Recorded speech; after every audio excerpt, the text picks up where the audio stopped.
beloko moko tobandaka koloba yango awa. Le président Tshisekedi est entouré par des traîtres. C'est ça, on le dit bien. Il ne peut se vivre. Aucun coup d'État, même en Afrique, même dans des pays développés, et que ça la complicité à une moitié peu à bateau basé dans la carte armée de la politique. Il ne peut se vivre. Avant de aller sur le plan sécuritaire dans ma camboya lobby. Par moment où tu as déjà infiltré.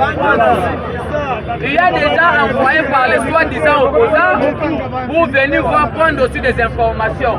Combattant lui sur le colo Yali, dans 48 heures, il y aura des très grandes décisions qui seront prises par le commandant suprême Félix Antoine Tshisekedi Tshilombo.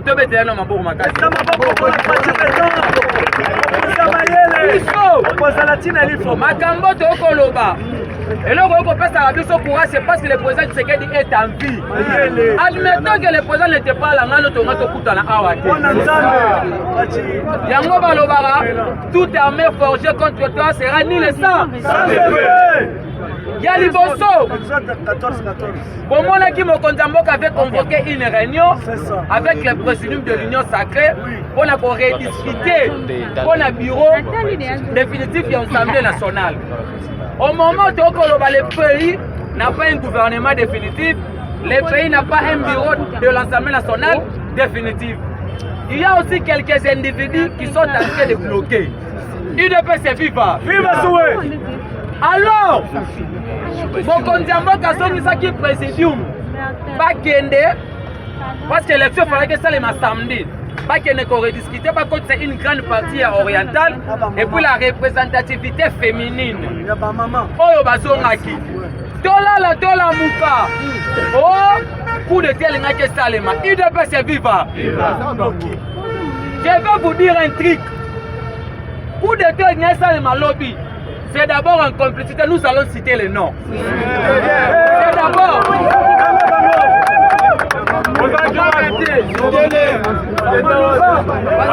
Il ne peut se vivre. Tokobango, Tokobangisa. Coup d'état Oyo. Parce que je vous avais dit, même maréchal Ozalaki militaire, à ce batanta, à ce même batanta qu'on le Kamokonzambo Kotoane et le loté.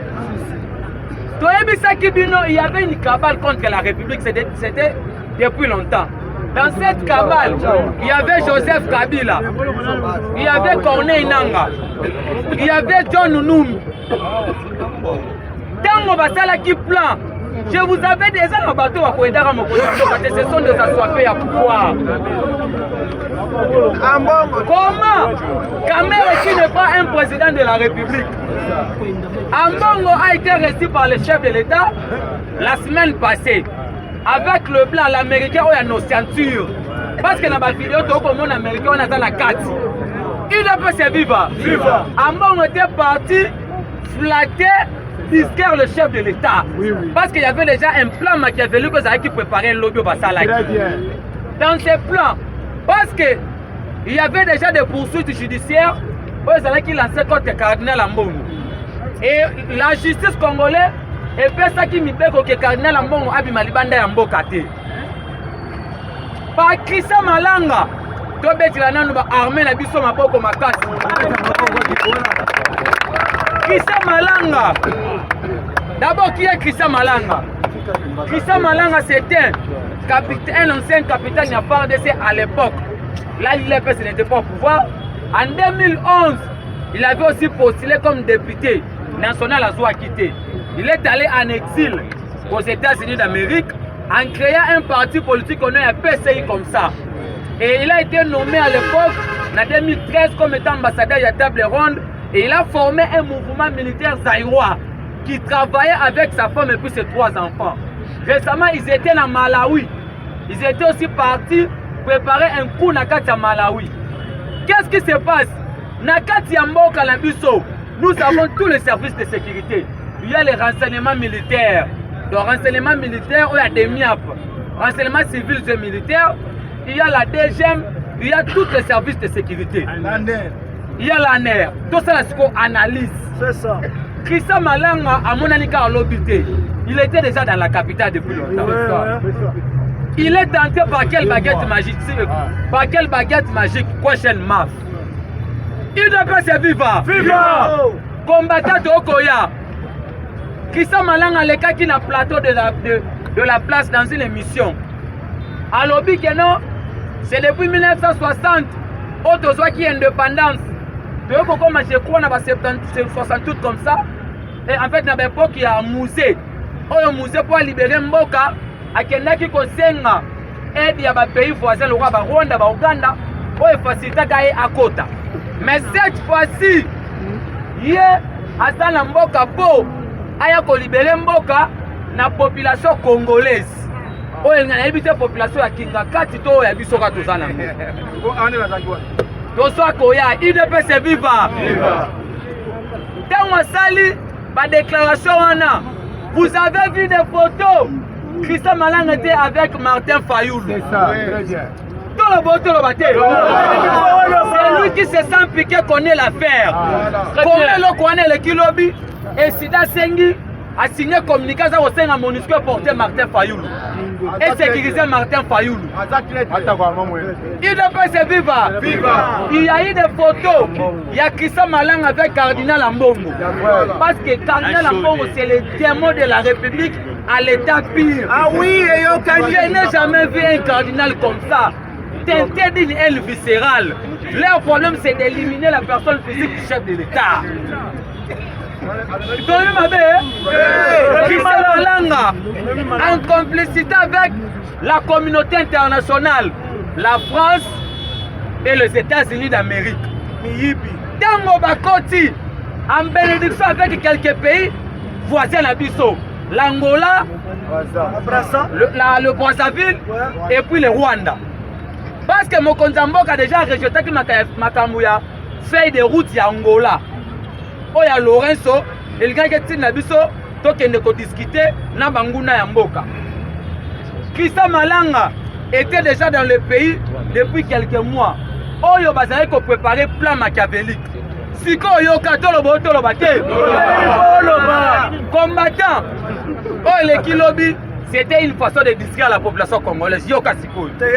Normalement, le les a déjà coup d'état préparé pour viser le chef de l'État.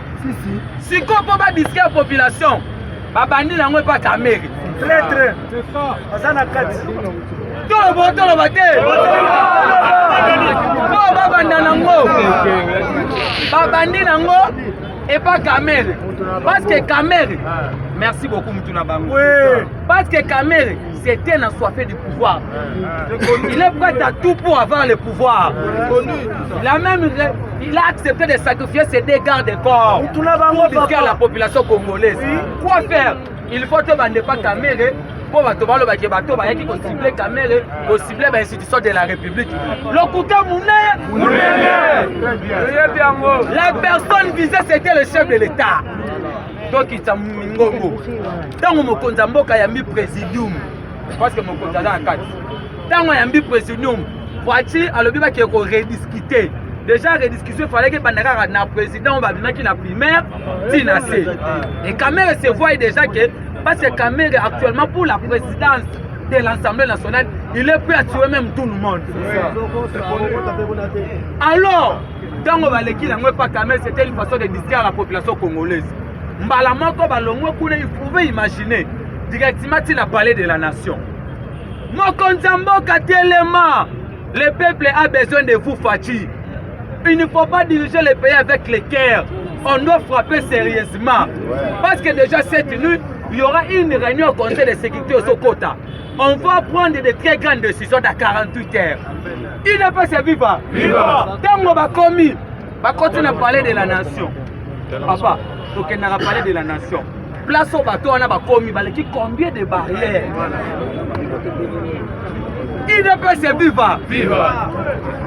Place au bateau, on a la vidéo. Combien de barrières pour Mawana? Où était? C'est là où moi j'ai dit ceci. Tous les coups d'État qui se font en Afrique, même au monde, c'est en complicité avec quelques militaires aussi armés à Bambo Kawana. Ils ont passé combien de barrières pour la Roko Mawana? Et nous interpellons même nos services de sécurité des MIAP, renseignements militaires et civils. Parce qu'il y a des antennes à la présidence qui captent déjà de l'Union sur Kokarouya na Erwana. Il n'est pas servi par. Bokiti Mingongo.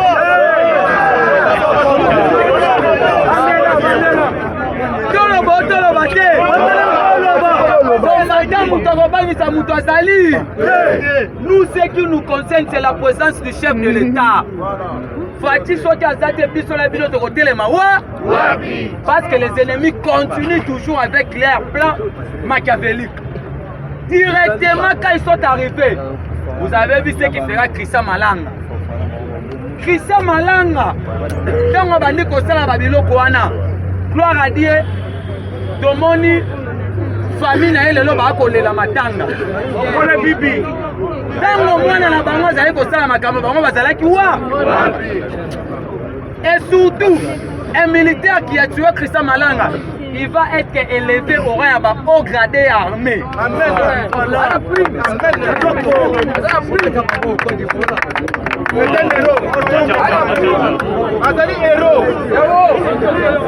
Il a fait ses vivants. Vivant. Oyoka ba déclaration. Oyoka la mingité et cause à la prise par le président de la République. Pourquoi? Parce que trop c'est trop. Il a fait ses vivants. Vivant. Pourquoi? Parce que trop c'est trop. Nous ne pouvons jamais accepter. Normalement, tozali na 9 pays voisins. Banguna. Oyo ezali kwantuwe biso. Banguna ya République. Voici aussi notre pays est béni avec des ressources naturelles pour vivre en paix. Nous devons être forts militairement, alors nous devons partager nos richesses. Pas avec d'autres pays ingrats comme les États-Unis et puis la France. Quand on me contacte sur ma déclaration et ma décision par rapport à Mario Tikali Koleka, parce que le pays est calme. Le ministre de l'Intérieur vient de signer un communiqué en disant qu'il n'y a pas le couvre-feu. Le pays est calme. Mais ce qui est sûr, restons vigilants. Pourquoi? Parce qu'il y aura beaucoup d'arrestations. Et il y a quelques pays déjà dans la communauté internationale parce qu'on a capturé plus de 40 assaillants. 50 ou 40. Oyo FARDC na biso est capturé. Par gouvernement lobi boye. Bato biso to suis ao. Donc on négocie le pays Moussoussouté. Voilà. Ils vont faire la prison ici et nous allons faire des peine de mort.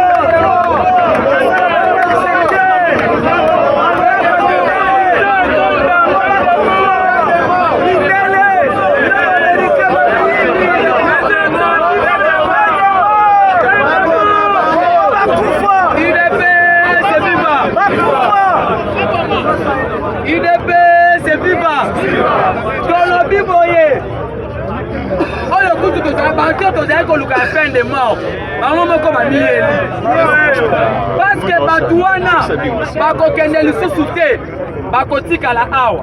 Donc on négocie le pays Moussoussouté. Nous allons savoir qui était derrière ce gens-là pour venir provoquer un coup d'état dans notre pays. C'est ça. Et parmi ces gens-là, les premiers putschistes, les premiers rebelles en sultan, cardinal Ambongo.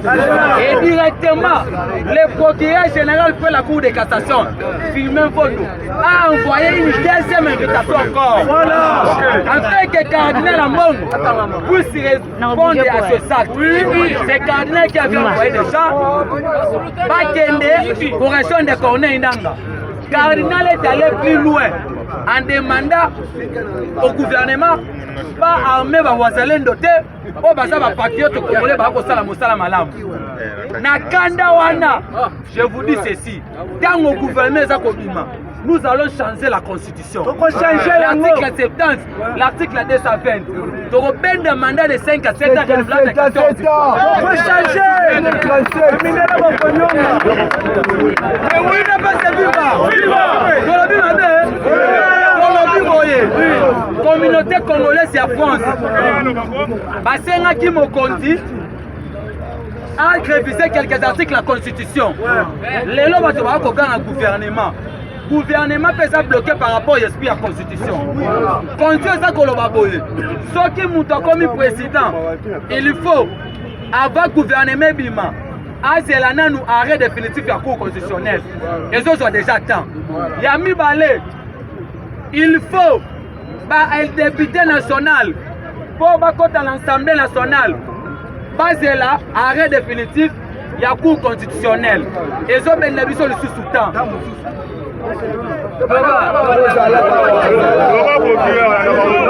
La ma bête, de citer. Mais bateau va bateau citer, so va tirer out.